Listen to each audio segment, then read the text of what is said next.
दयानंद सरस्वती जी ने इसे लिखा है और इस सत्यार्थ प्रकाश में स्वामी जी लिखते हैं कि हम किस प्रकार परमेश्वर की उपासना करें। तो वो लिखते हैं कि प्रत्येक स्त्री पुरुष क्या करें। तो लिखा है कि रात दिन की संधि बेला में माने सुबह और शाम न्यून से न्यून माने कम से कम 1 घंटा इतना ध्यान अवश्य करे। क्या लिखा है? कौन लिखे हैं? अच्छा, एक बात बताइए, हम सभी तो दयानंद के भक्त है ना, आर्य समाजी है ना, तो किनके भक्त हुए? दयानंद।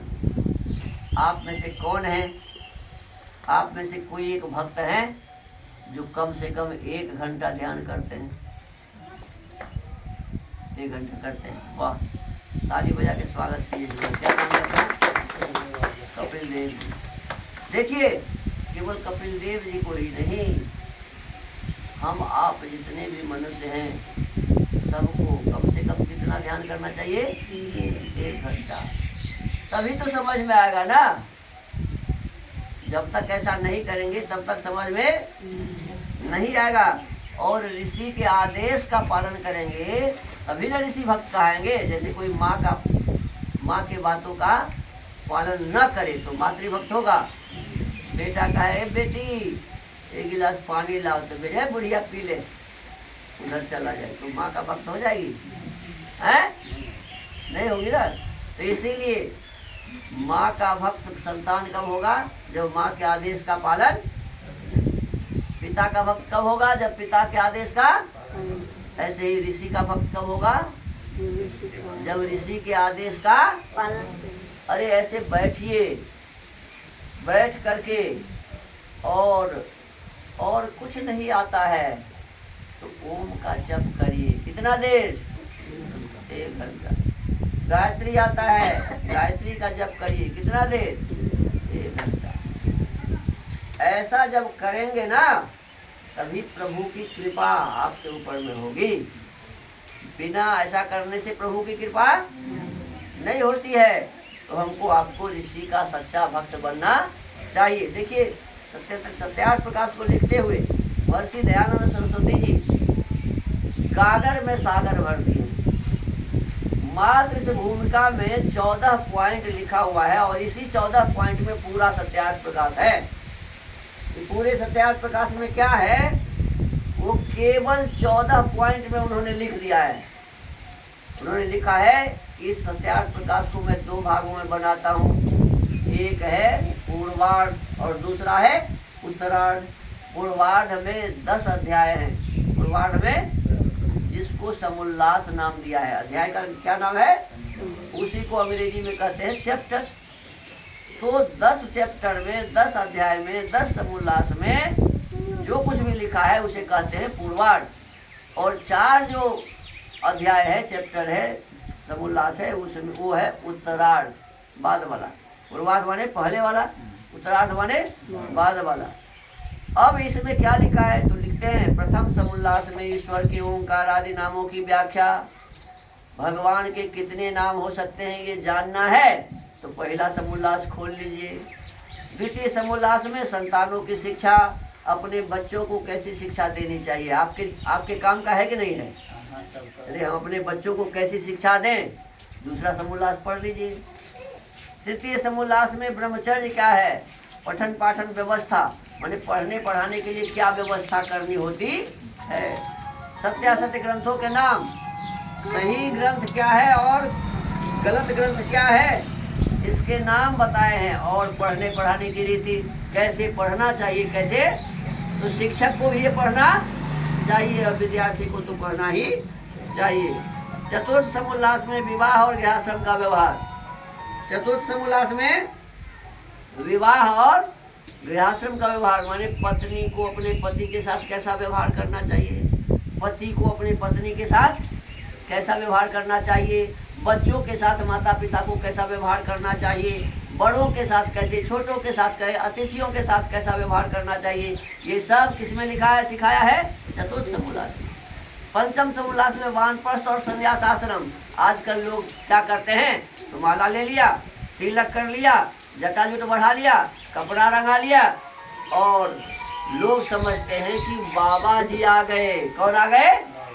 बाबा जी आ गए। ये बाबा जी नहीं होता। दाढ़ी वाला तो ठग भी लेता है, नहीं ठग लेता है? चंदन वाला, कपड़ा वाला, कैठू जेल नहीं खट रहा है क्या? हैं?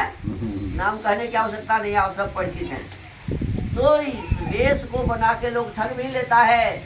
वेश का नाम बाबा नहीं है। बाबा किसे कहना चाहिए? यदि सही रूप में जानना है तो 5वां समोल्लास पढ़ लीजिए, पता चल जाएगा कि कैसा बाबा होना। 6ठे समोल्लास में राजधर्म।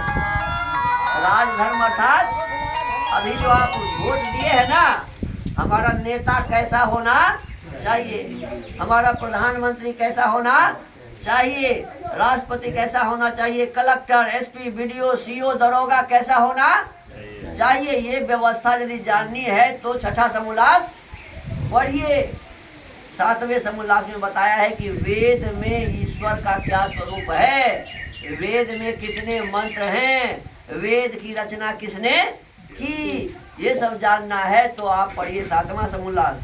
8वां समोल्लास में बताया है कि जगत की उत्पत्ति कैसे हुई, सूर्य कैसे बन गया, इतने जो पिंड संसार में देख रहे हैं कैसे बना, माँ के अंधेरे गर्भ कोठरी में जहाँ कोई भी प्रकाश नहीं जा सकता है, ये शरीर कैसे बन गया, इस रहस्य को जानना चाहते हैं तो 8वां समोल्लास पढ़िए।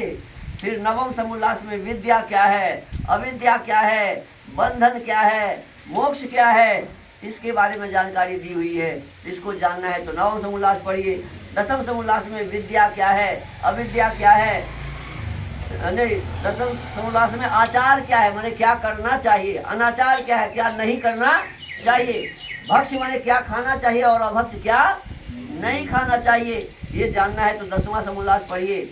11 समोल्लास में आर्यावर्तीय मत मतांतर का खंडन मंडन विषय है। पूरे भारत में जो कोई भी मत मतांतर है सब के बारे में यदि एक साथ जानना है तो ये 11वां समोल्लास पढ़ लीजिए। यदि जैन, बौद्ध, नास्तिक पंथ को जानना है, चारवाक आदि को, तो 12वां समोल्लास पढ़ लीजिए। ईसाई को जानना है कि कैसे हमें भ्रष्ट करता है, हमारे लोगों को कैसे वो ईसाई बनाता है, इसको ठीक से समझना है और उसे बचना है तो 13 समोल्लास पढ़िए। और मुसलमानों के अत्याचार से बचना है तो अंतिम 14वां समोल्लास पढ़िए। स्वामी जी लिखते हैं और 14 समोल्लास के अंत में आर्यों के सनातन वेद विहित मत की विशेषता व्याख्या लिखी है। देखिए सनातन किसको कहा है? वेद में जो लिखा हुआ है, वेद विहित माने वेद में जो लिखा है वही सनातन है। वेद में जैसा है वैसा ही यदि दूसरी जगह लिखा है तो वो सनातन है, बाद बाकी सभी में कोई भी सनातन नहीं है। तो इस बात को हमें ठीक से समझना चाहिए। स्वामी जी कहते हैं जिसको मैं भी यथावत मानता हूँ, जैसा वेद में लिखा है वैसा मैं भी मानता हूँ, आप लोगों को भी मानना चाहिए।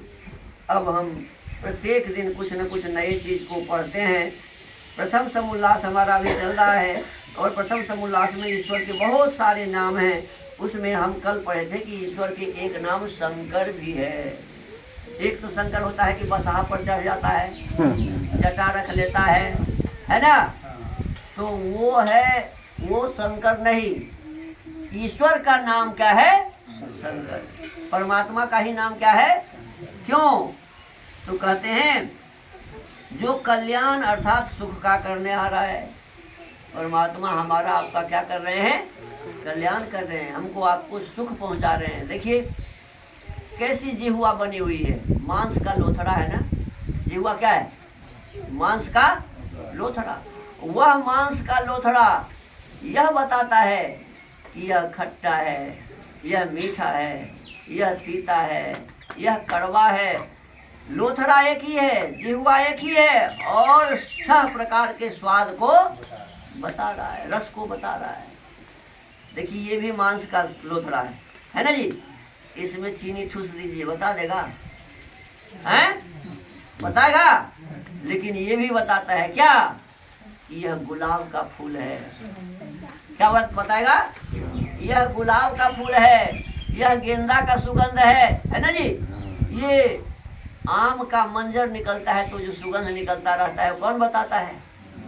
ये माने किस प्रकार का, किसका सुगंध है, ये केवल नाक ही बताएगा, जी हुआ नहीं बताएगा। तो सबका अपना अपना काम है। परमात्मा ने क्या क्या गुण इसमें भर दिए हैं, विचार करने की आवश्यकता है ना। तो इसीलिए परमात्मा ने यदि ये बनाया नहीं होता तो अभी जो बॉम्बे आम आप खाएंगे और स्वाद में लेकर के आनंदित हो जाएंगे, वो आनंद मिलता क्या?